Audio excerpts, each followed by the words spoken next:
So what's your name? Yullbrenna. Ah, fresh meat!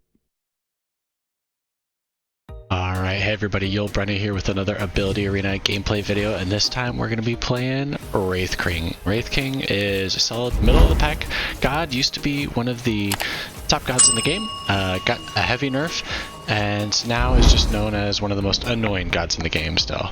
So what does Wraith King do? Wraith King is going to make one of your units resurrect every time it dies, and it'll have all abilities come off of cooldown when it resurrects, and each time it dies it'll take a little bit longer.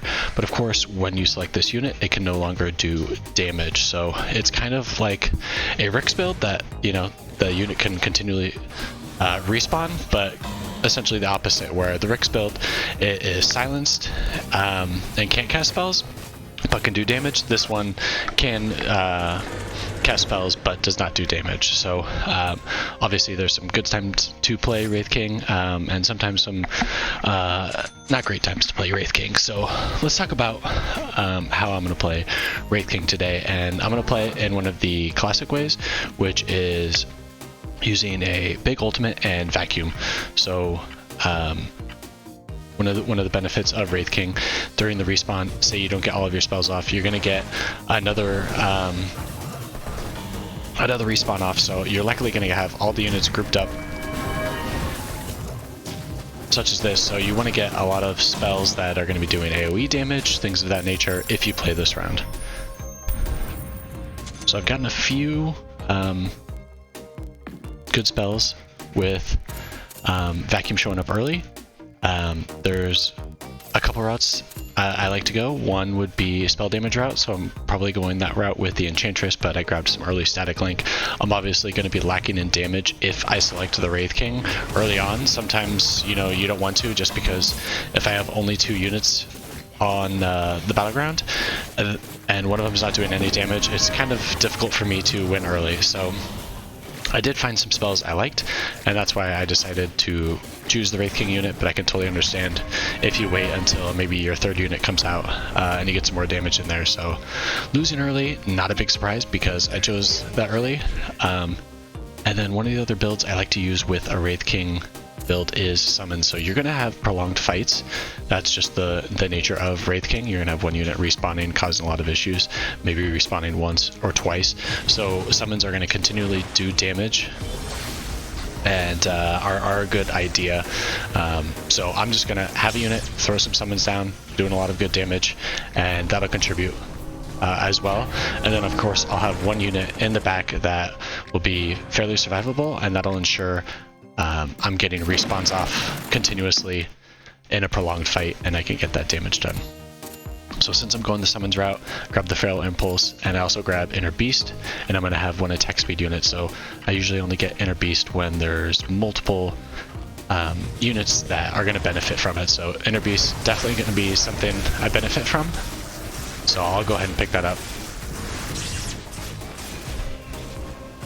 So you can see there's one of the huge downsides to a Wraith King build, is that Juggernaut got to my backline and managed to kill my units. And the whole point of the Wraith King unit is really to take the damage and have everybody focus on that unit, and your backline or your other units are not getting focused, similar to what's happening right here. So a bad time to pick Wraith King is when there's a lot of mobility in play, so they're just going to dodge right by your Wraith King unit and go after all of your other units. So watch out if there's a lot of mobility, you know, some Omni Slash builds, Burrow Strikes, Rolling Thunder, Rolling Boulder, things of that nature. You're going to have a lot of mobility, and it's just not going to be worth it to pick up Wraith King.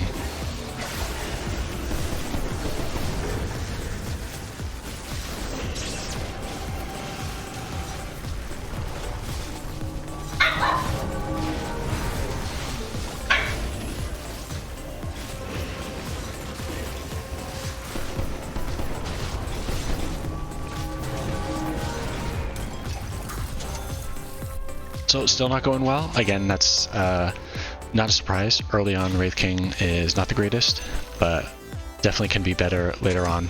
Grabbing ultimates. You can see upgrading again.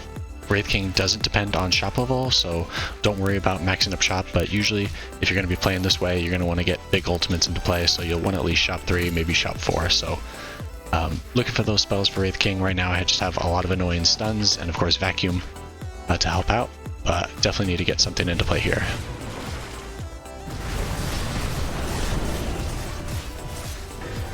Again, with the backline damage here, I do have the summons, so one of my units survives, and hopefully I can get off some more damage, and Wraith King can respond here.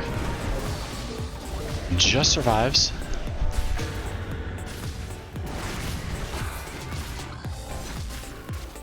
And the Shadow Shaman innate keeps him alive.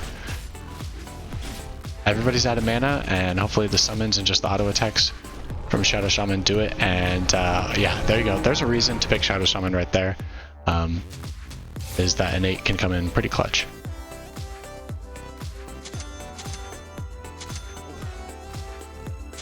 So there's Black Hole. When you're playing a Wraith King build, really you just need one level of Black Hole to be in there. Since he's not doing damage, it's the same duration no matter what. Don't worry about getting it up to level 6 because it doesn't do any damage, and then level 9 is kind of pointless because that's a refresher, and you're building a Wraith King unit when you pretty much already have refresher anyways.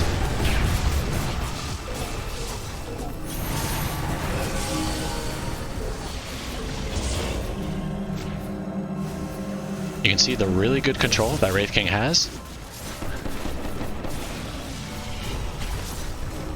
And I kind of switched up my spells here. Before I was casting Paralyzing Cask and then casting Black Hole, but they were kind of layering their stuns. So what I'm going to do is have the Vacuum and the Black Hole, and then afterwards he's going to cast Paralyzing Cask, and that should layer the stuns pretty nicely and cause a lot of problems for my opponent. Hopefully a lot of control so that my units can do damage. Picked up a unit for the Essence Shift, which was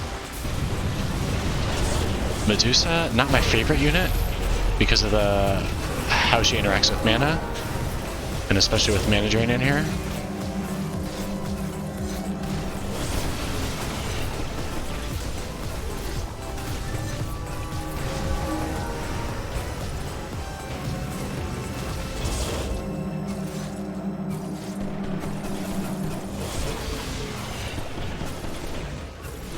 And because of the way she interacts with mana, she naturally is not going to use Shadow Dance, so I'm going to have to switch up the Shadow Dance unit. I'll kind of wait for my 5th unit to make that change.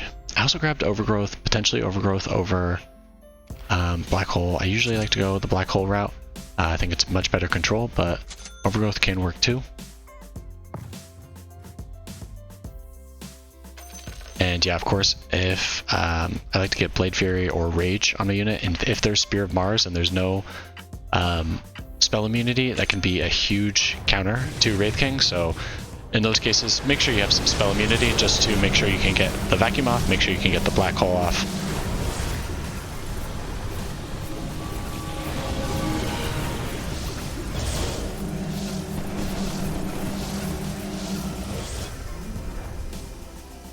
And finally get a win off.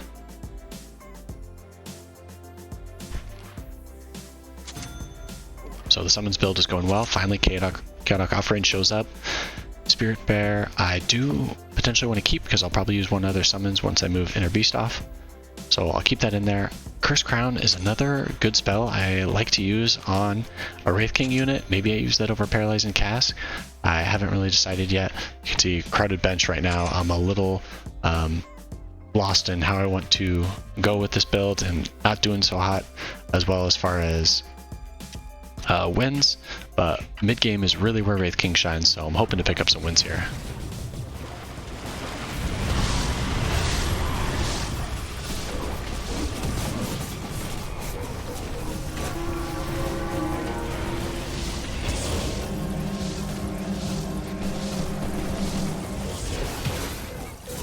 This guy's hitting really hard, and the Shadow Dance issue really unfortunate. So I find Arc Warden will be perfect for the build I've been trying to go for, and I'll just get rid of Medusa at this point.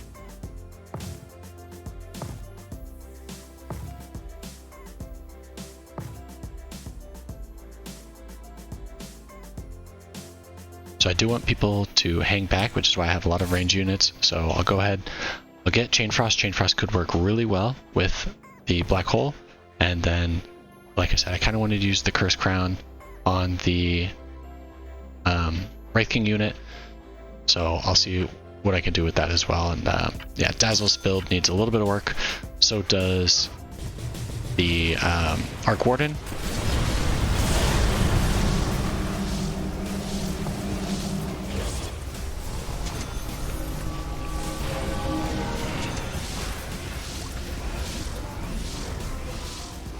I'm finally dealing some damage here. Press the attack.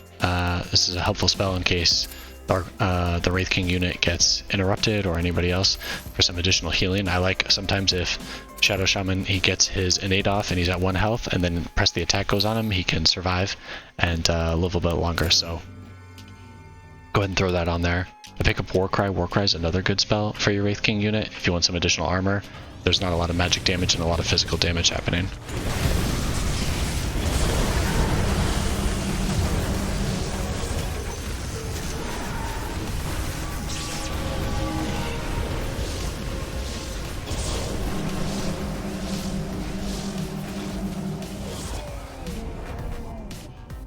So like I said, mid-game, this is where Wraith King really thrives. You're going to get most likely at least 1 respawn off, which is what I've been doing. I've got the most amount of damage, and there's not a lot of burst damage until the late game. So a lot of my units are surviving, they're getting off their spells, and I'm getting off 2 black holes pretty easy. Enchantress does have good intelligence gain, but I do want some mana, and I do like Chakra Magic, so I'm going to go ahead and pick that up. I am keeping Berserker's Blood and Double Edge for the time being, but or was thinking about it, but I think it's better the route I'm going. I'm pretty much on a win streak right here. The backline spells really hurt, but Shadow Dance, hopefully I can get off my Wraith King unit again.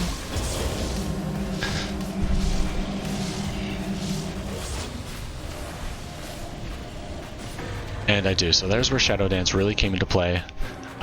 In a Wraith King build, you want to have something like that or Borrowed Time to ensure that you can definitely get that second respawn off, because sometimes units, that guy has had his Juggernaut burst down my backline a few times, and I definitely want to make sure that I'm surviving at least a little bit and can get that control.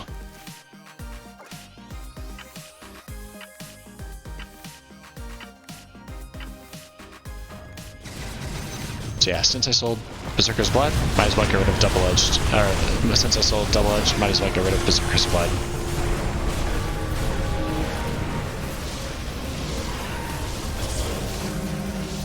Got the Shadow Dance off again.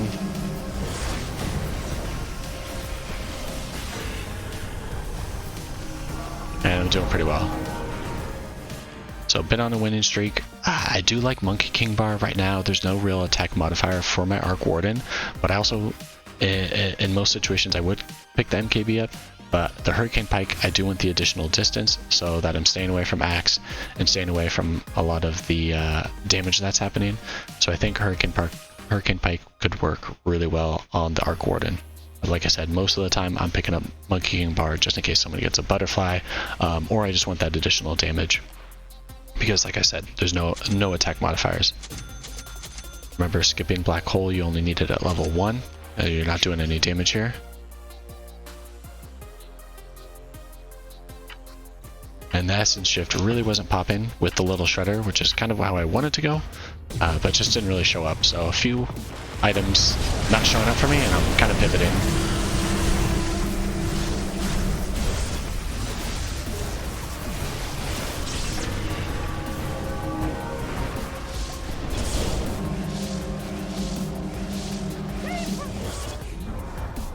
So you saw there where the Curse Crown worked out really well, where it got off the Curse Crown, all the units got stunned, and then the Wraith King unit spawns again and immediately goes into another black hole. So a lot of control with this build, and you're just looking for that damage. So I've got the damage with all of the spell damage, with the summons, and then of course the attacks from Arc Warden. So pretty balanced in how I'm attacking, and it's tough to dodge a lot of my damage.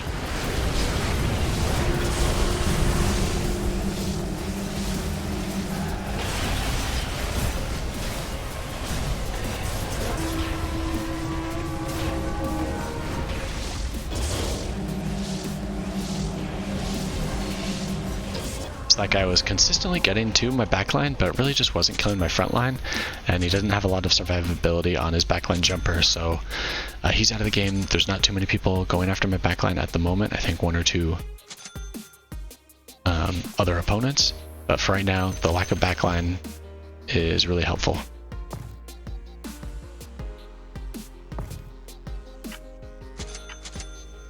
Again, I switched out Paralyzing Cask because the Curse Crown, or the Paralyzing Cask was going off during the black hole. It wasn't really beneficial.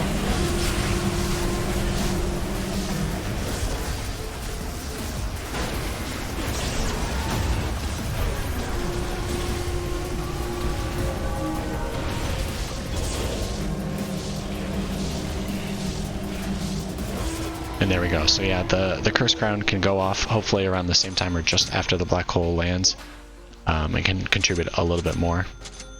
And I'm getting full use of the Paralyzing Cask. So the build that I wanted to do in the beginning, switched it up to see about the Curse Crown, but I'm going to go ahead and go back and do the Paralyzing Cask after. So on a winning streak, was in last place and all the way up to second place. Let's see how I do.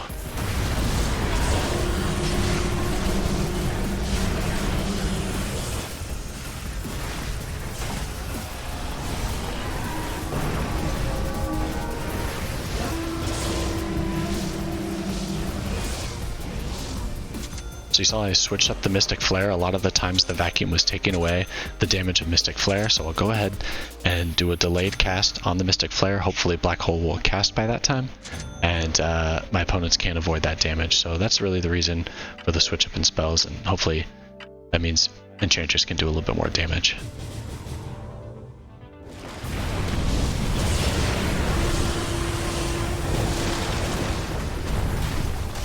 So here, this guy's getting to my backline, doing a really good job, takes out the Enchantress. The Hurricane Pike actually worked out really well. And there goes Shadow Dance, also working out well.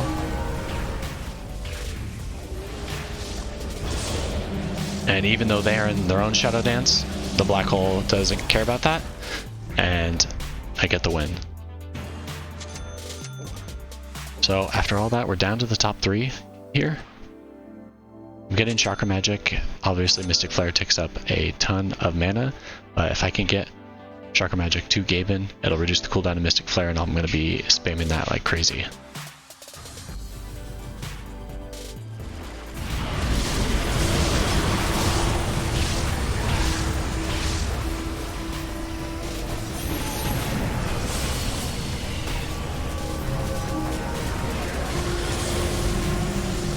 There's the Mystic Flare, huge hit. You can see this guy did pick up Spear of Mars, but that is why you have the Blade Fury to avoid that. I mean, that is a huge counter to a Wraith King build, so thank goodness I've got at least 1 point in Blade Fury, you know, 2-3 points if you want to go up to 6, but you're not going to be doing much damage, so I think 1 to 3 points is fine.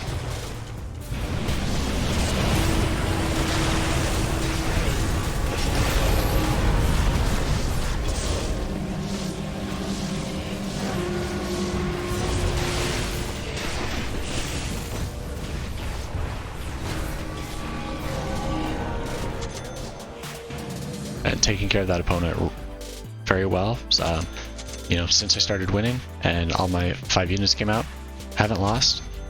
I'm picking up Inner Beast at Super, so that's going to be providing the lifesteal that I need.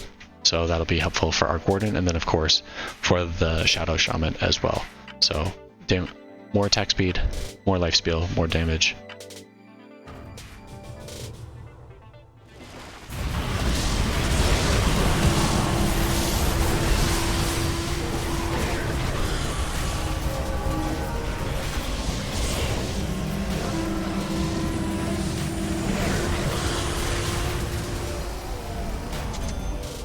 So that guy does have a good amount of displacement. He had that swap that could have caused a lot of issues for me. Luckily, Arc Warden was able to survive and wasn't the focus. And I've got a summons build. I'm not going to be using Giant's Ring. I've already got the Hurricane Pike, so I'll go Book of the Dead on my summons build and get the most out of that. I think that's just the most valuable out of the 3.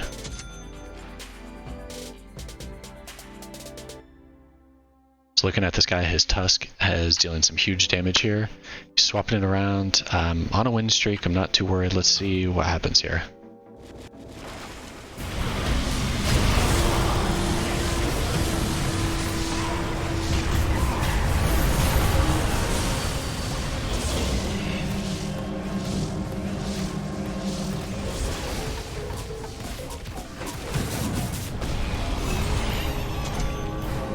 Okay, so it turns out I should have been a little worried. The swap hit right onto my Arc Warden, which is why he didn't really contribute much. My Dazzle didn't get a lot off, but it doesn't have a lot of spells with the Chain Frost levels up, so probably just need to focus on avoiding the swap, and I should be good to go. So you can see there's the spear, he's got the spear, he's got pulverize, so he does have some backline with waveform. He's got the swap as well, so no surprises why he's one of the, he's in the top 2 against me. So let's see if I can avoid the swap here.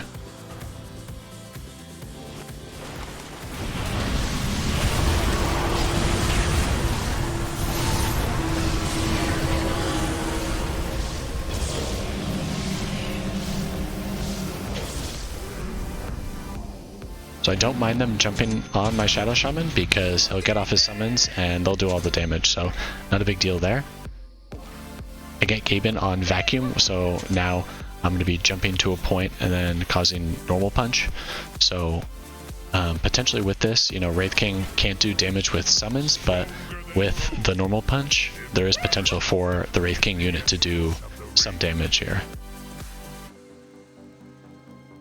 I maxed shop, I couldn't do anything really with the 1 gold, so might as well go for it here. He's swapping again. I need to avoid the swap spell as he moves around. I'll move the Wraith King, or Arc Warden, right in the center.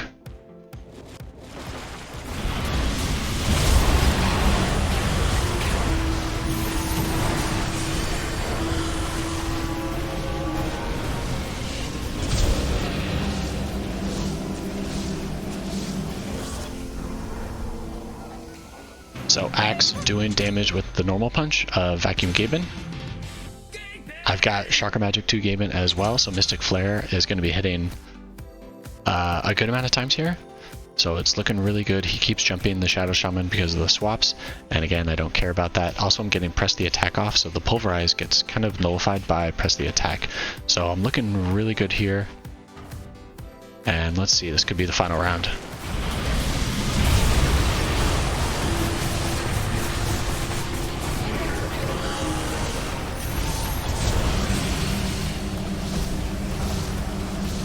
And yeah, huge win, good amount of damage there. Even the Shadow Shaman contributed well, so hope this showcased how to play Wraith King, how it can be really iterating for my opponents and really fun for me. So hope you enjoyed it, and I'll catch you in the next one.